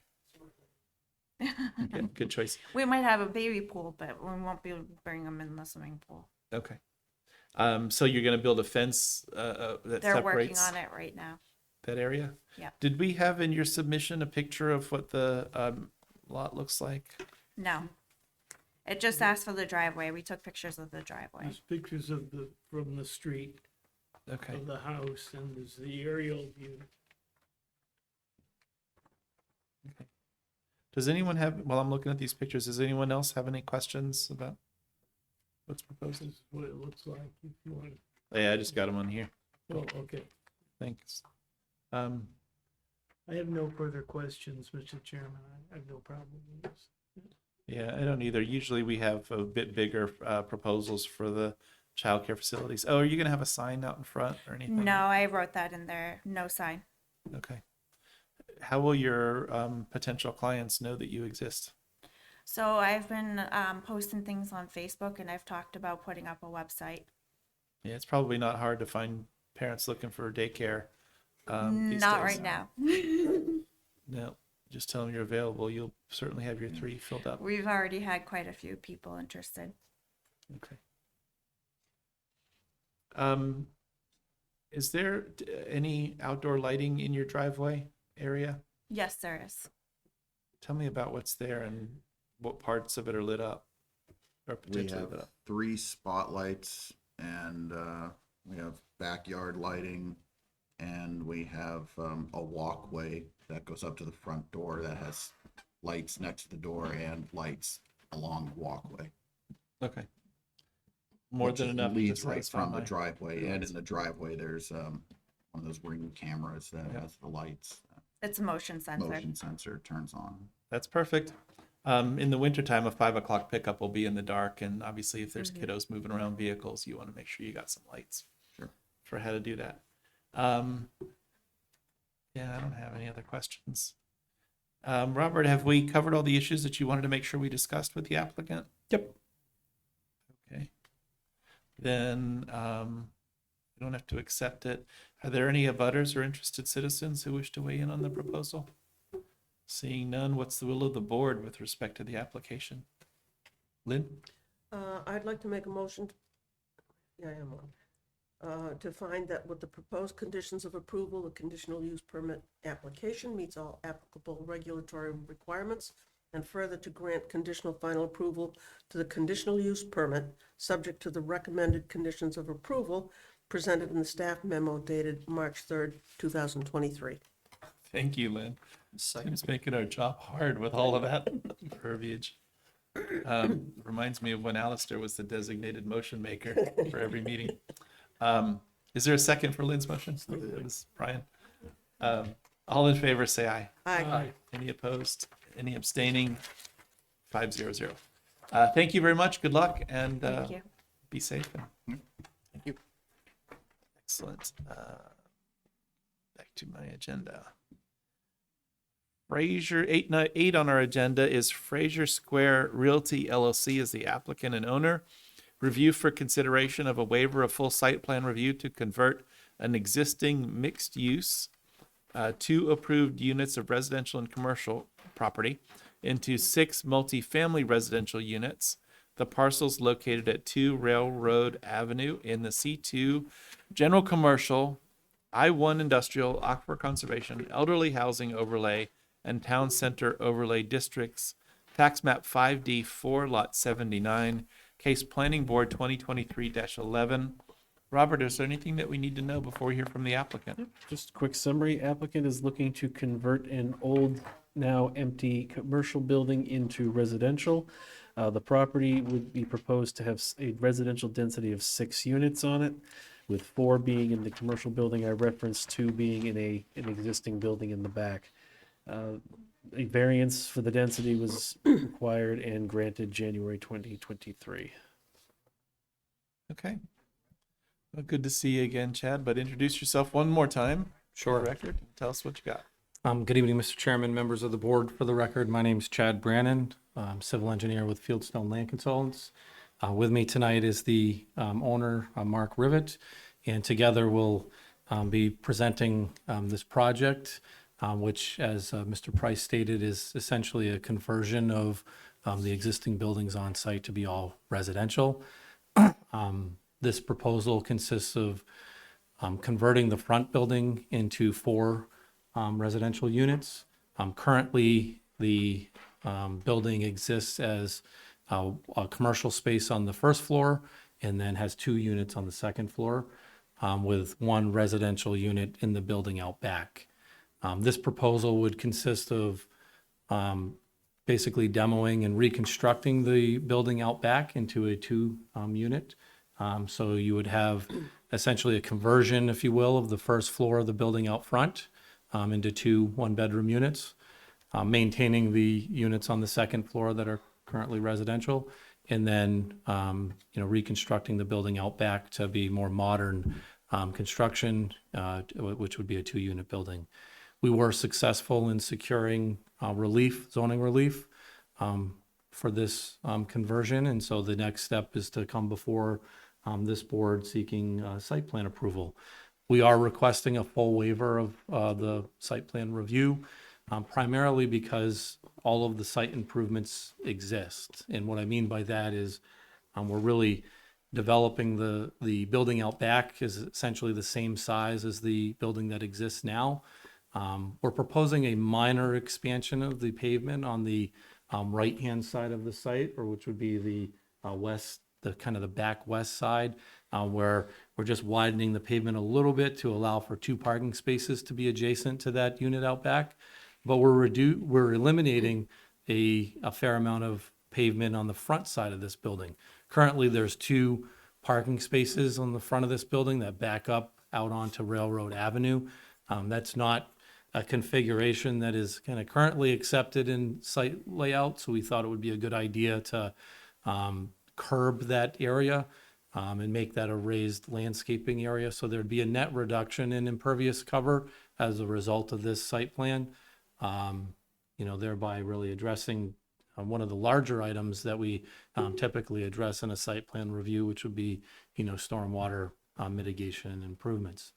The parking on site from the existing commercial use, or the former existing commercial use, if you will, and the existing residential spaces exceeds the requirements that we would need for this conversion. Currently, there's, I think at one time there was actually 14 spaces on site, but with restriping that was, done within the last year, I'm kind of making them more conforming dimensionally. We now have 11 spaces on site where 9 is required as a result of this conversion. So that's kind of a brief overview. We have no objections with the comments that have been outlined in the staff memo for tonight's meeting, and we hope the board would entertain a waiver of the site plan review, considering the magnitude of this project and the limited amount of work that's required on the site itself. We think this would be an improvement. I mean, certainly Mr. Rivet has been improving a number of properties over the years along this stretch, and recently, or most recently, that front structure actually, he raised that structure, put a foundation under it, and has re-sided it, and done a number of improvements. The first floor is currently vacant. He does have the residential units upstairs still, but I'm not sure if those are rented out at this time or not. Yes. They are. Okay, so there are still, the residential tenants are still on the second floor. And then, the back building is in need of some repair to the point where the preference is to reconstruct it. So it's a nice, investment on the property to address, some housing, needs certainly in the area.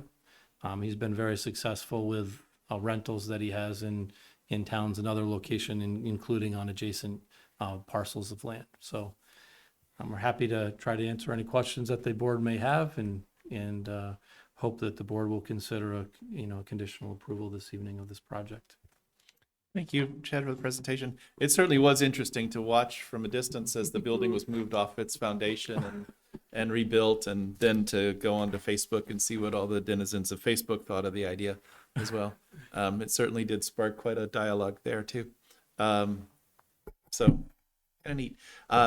Certainly we've seen you here before, and you sort of keep all your properties in that area very well maintained and very attractive. And I don't think there's any question that you're sort of a good developer in that regard for this.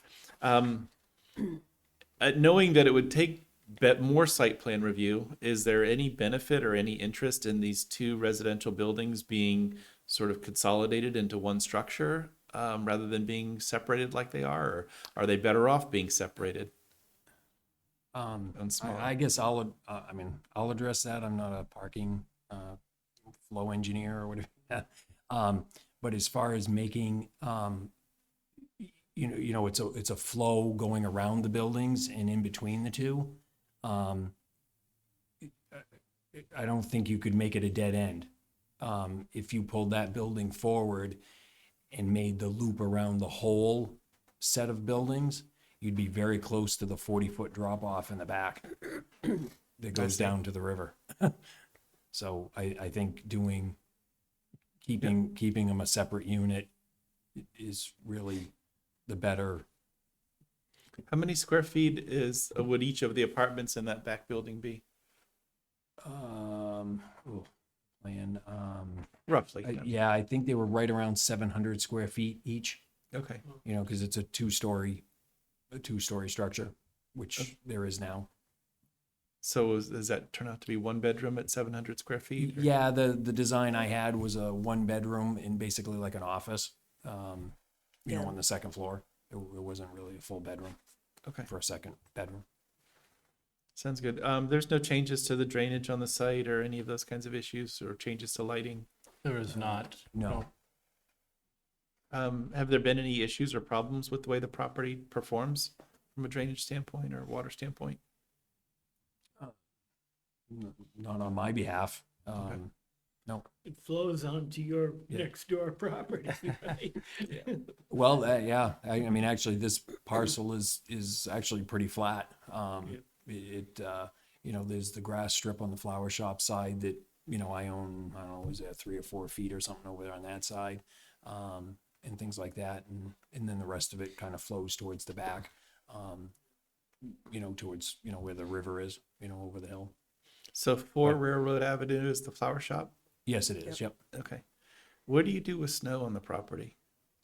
We push it towards the back, where that new building is. We push it in the back on each side. There's a kind of a platform area Yeah. right here. And Yeah, so the it gets- pavement goes past, you can see that little retaining wall. Well, I say retaining wall, it's a little curb. Yeah, Or right just here. Right there, yep. Yeah. So that's where the pavement ends, and we can just pile it, right there. Okay. I don't suppose there's any reason why you couldn't push it over the side I of was gonna the. say, you got an embankment there that will Yeah, it take care of basically plenty does. of- It does. It ends up there It anyway. basically, we don't get too close to it, but Board members, I guess our first question is whether the application's complete. Do you have any questions that are relevant to that? Mr. Chair. Just this would be same thing. the- Waiver of, we'll put waivers Right, first. reverse that. Right, yeah. But before I get to that, I did make one note in my memo about the ADA compliance for parking on the site. One of the spaces being proposed for removal at the front is an ADA space, so I believe they would have to provide that somewhere else. I So, don't really, I believe that's how that works. yeah, I mean, interestingly enough, the buildings are not ADA accessible. And ADA accessibility is not required on, on housing that's this small and frankly of this vintage. So although we would be happy to provide a spot, it's just not functional. Yeah. So, and I don't think a waiver would be in hand, or would be required because it's not required for this use. It's more, yeah, I was thinking more along the ADA compliance brief, saying anytime you do something that changes or alters the parking lot, you now have to provide at least whatever that one space would be, that calculation. Right, but that's a federal requirement too for Right. ADA compliance, and it's a function of use. And this type of housing does not require ADA compliance. Very good. So even when that new building is built in the back, that doesn't have to be built up to ADA standards? Correct, because it's a two-family. Okay. So correcting what I said before, our first question is whether we would waive full site plan review. Does anybody have any questions that relate to that? I'd be willing to do that. I have no problem with that. So we'll consider that a motion? Yes, you can consider I'll that. second. motion. Motion and a second. That's a waiver, so you got to connect it to one of our statutory Oh, requirements. I've got to find the language, all right. Strict I remembered conformance. that time. Strict conformity. Yeah, unnecessary hardship or something like that. Well, it's your- Well, he's looking for that. Can you walk me through whatever on the property is landscaped or green space or grass or Yeah, tree, bush, plant, anything like that? Well, the front part is being added. Right here. Well, those are the two, and it's almost 3 parkings. It's not 3 parking spots. It's 2 parking spots with a handicapped striped area in the center. That's being transferred to green space landscape. There's a 3-foot, 3 or 4 foot-ish strip along the flower shop from where the pavement ends over to the property line. There's actually a fence towards the back right side at the end of that where those posts are. Yeah. That's our grass there. Behind the house is all grass. Grass area, they have a patio. There's a patio back there, which would probably keep, for the new building. And then over on the left side, there's a gravel impervious plate. Yep, right through there. Do you intend to allow your tenants to have cats or dogs? Cats, yes. Dogs, preferably, really not. Okay. I know, knowing Because how there's really difficult that is these because there days really is no play area. There's no, area to let them, Yeah. With the way the federal government's treating comfort animals as service dogs these Right. days, it's almost unavoidable. But That's I get- why I got preferably the not. soft answer. Nelson, did you find the statutory criteria for your? I thought I had, I thought I had it, but I, Top of the second page of the staff memo, the second page, under completeness. above completeness. Right above completeness. Wait. Okay. The staff recommends that all waiver requests deemed necessary, okay, and the board vote with respect to any requested waivers utilizing the criteria. I would move that I would make a motion to grant a waiver of full site plan review because strict conformity would pose an unnecessary hardship to the applicant, and the waiver is not contrary to the spirit and intent of the regulations. Thank I'll you. agree with that on my second. Now we got it. Now we got Yeah. a motion and a second. All in favor, say aye. Aye. Any opposed? Any abstaining? 500 to grant the waiver. Is the application complete in your view, board members? Yes, my only thing was if we could do more with landscaping. I think the thing that site lacks is landscaping. I think this is a big improvement. You've done away with the part of just parking in from the road. Originally, I Yeah, think- that's definitely, That's a as time has huge gone improvement. on and the town has gotten bigger, it's not a very safe practice. Yeah. And that's why, it's time to remove those. Yeah, there's still a You know. grassy space down where his arrow just went. Yeah, right here. Yeah, Yeah. Yeah, that's all grass along the flower shop. I meant between the sidewalk and the street. Yeah, right here. Yeah. Yeah, That's, That's going to be grass now with this proposal. It's pavement Yes. currently. yeah. Yeah. Now, the sidewalk itself, is that separated from the street? How is that now? Now it's all pull-in. You can just drive in there, right? there's curb. There's correct. We're Well, there's, Is there a curb? yeah, there's no curb, there's not any curb, On this on property. this property. I have curbing on the funeral home in front of that, Yeah. right there where he's using the arrow. Yep. And then it dies down right at the property, basically at the property line Yeah. of the funeral home and this property. And there's no curbing on the flower shop either. No, they only have a painted stripe Right. area when they repaved theirs. They didn't put a set curb, to a set sidewalk. They just put painted lines to represent a sidewalk. I Because know, yeah. I know, but they've got nothing, nowhere else to go. So, But here you've got maybe some room to make a curb and part of it and separate the sidewalk. There's a sidewalk that runs from Route 3 all the way down to the depot, right? On Railroad Avenue, there's a sidewalk, sort of.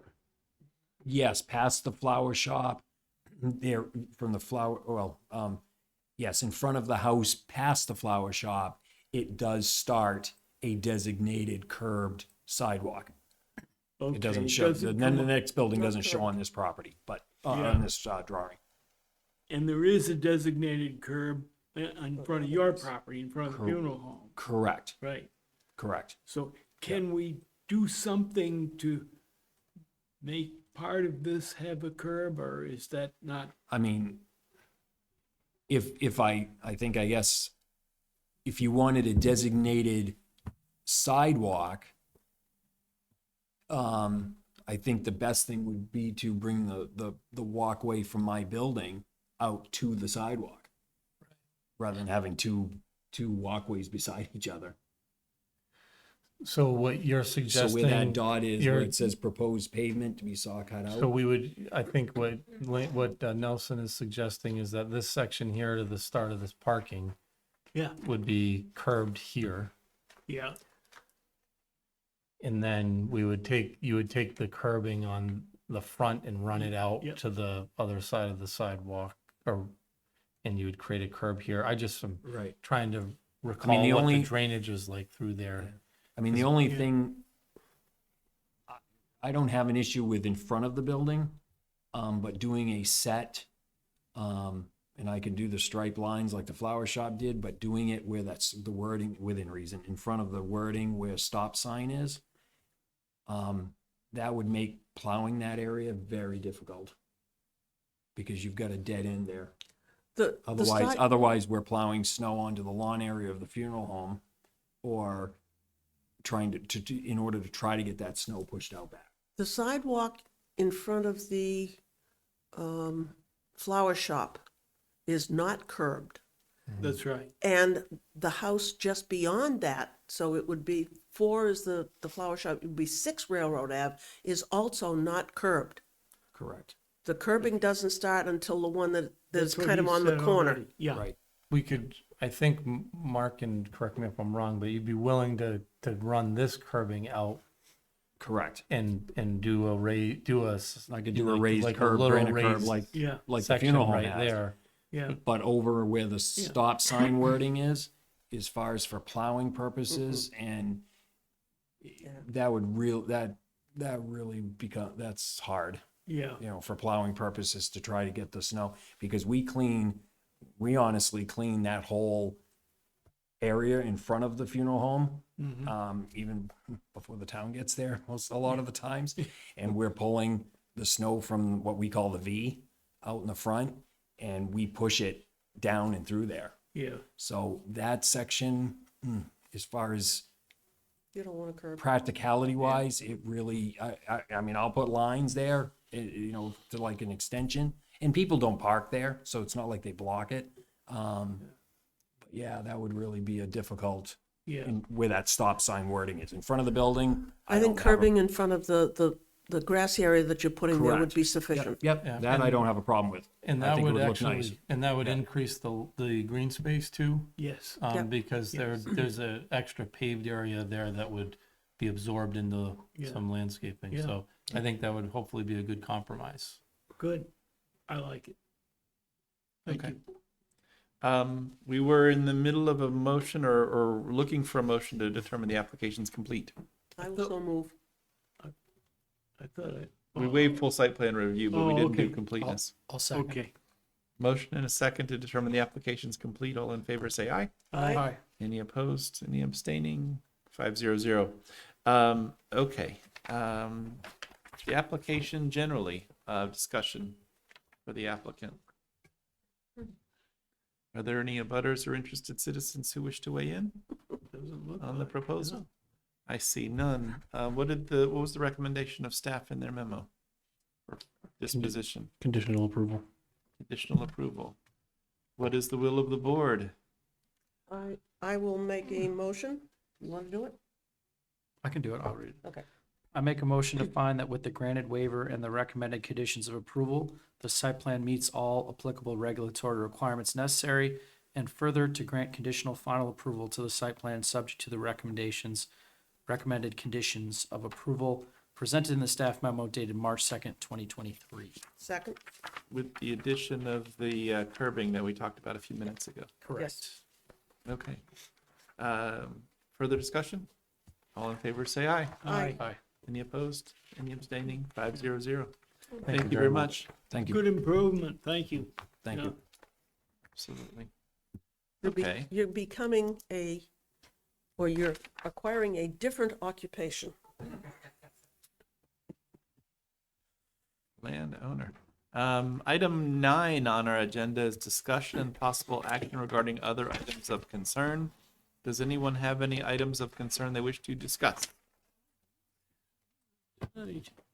Going once, twice. I was in the wrong meeting. Okay. Then item 10 on our agenda is the approval of the minutes of February 21, 2023. What's the will of the board? I'll make a motion to approve the minutes as submitted, Mr. Chairman. Is there a second? I'll second. All in favor, say aye. Aye. Any opposed? Any abstaining? I'm abstaining.